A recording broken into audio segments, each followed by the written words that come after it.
अस्सलाम वालेकुम, मेरा नाम डॉक्टर वासिफ रहमान है। आज हम बात करेंगे ब्लॉटिंग से मुतल्लिक, यानी कि पेट का फूल जाना, पेट में गैस का इकट्ठा होना या ज़्यादा गैस का खारिज होना या पेट के गिर्द दर्द होना। ये एक ऐसा मसला है जिसका शिकार हमारे यहाँ हर शख्स होता है ज़िंदगी के किसी न किसी हिस्से में। इस वीडियो में हम ये जानेंगे कि इस ब्लॉटिंग की अहम क्या वजूहत हैं और क्या ऐसी होम रेमेडीज़ हैं जिसको अपनाकर हम इससे छुटकारा पा सकते हैं। देखें, ब्लॉटिंग की जो 90% वजूहत हैं उनमें से 4 से 5 चीज़ें बड़ी अहम हैं। सबसे पहली वजह ब्लॉटिंग की ये है कि जो हवा हम अपने फेफड़ों तक ले जाते हैं वही हवा हमारे मैदे में भी जा सकती है और यही मैदे में जाने वाली हवा बाद में इसको फुला देती है जिससे ब्लॉटिंग होती है। तो ये किन किन मौके पे होता है? तो इसमें 2 मौके सबसे अहम हैं।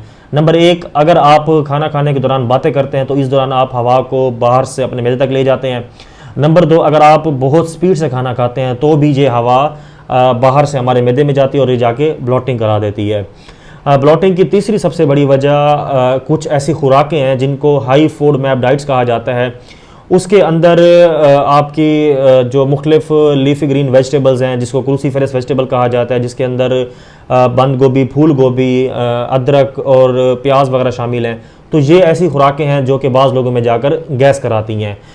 नंबर 4 पर अगर कोई शख्स दायमी कब्ज़ का शिकार है तो उसके अंदर भी गैस या ब्लॉटिंग का इम्कान बहुत ज़्यादा बढ़ जाता है।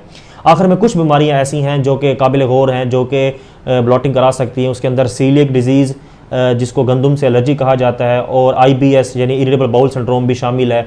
ज़ाहिर है इन बीमारियों की एक प्रॉपर वर्कअप की ज़रूरत है और ये वो वजूहत हैं जो हम तब सोचेंगे जब हम ब्लॉटिंग की वो रेमेडीज़ जो हम घर में इस्तेमाल कर सकते हैं, अगर हम उससे छुटकारा ना पाएँ तो हम इन वजूहत की तरफ आते हैं। ब्लॉटिंग की एक बहुत ख़तरनाक वजह ओवेरियन कैंसर यानी बेज़ादानी या अंडादानी के कैंसर भी हो सकता है।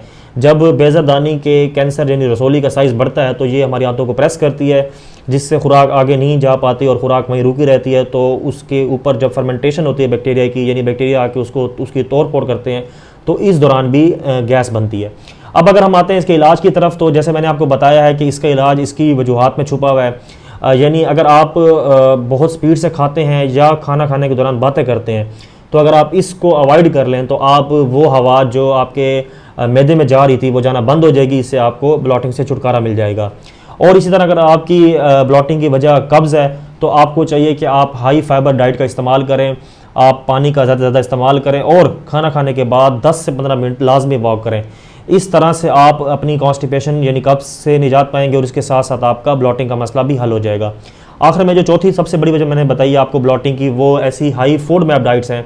अगर आप इन फूड मैप डाइट्स को 2 से लेकर 4 हफ्ते तक छोड़ दें, यानी आप सब ये खुराकें जो कि गैस पैदा करती हैं इनको 2 से 4 हफ्ते तक छोड़ दें और फिर एक एक करके इन खुराकों को अपनी डाइट में शामिल करें, तो जिस खुराक से आपको ब्लॉटिंग हो रही है तो आप उसको नोट डाउन कर लें और आप इस चीज़ को अवॉइड करें तो आप इस मसले से छुटकारा पा सकते हैं।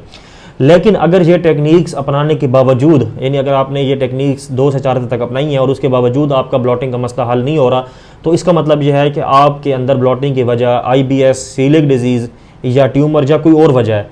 तो इसके लिए आपको लाजमी अपने क्लिनिशियन, फिजिशियन या अपने डॉक्टर के पास जाना चाहिए ताकि आपकी ब्लॉटिंग की असल वजह मिल सके और आपका इलाज हो सके।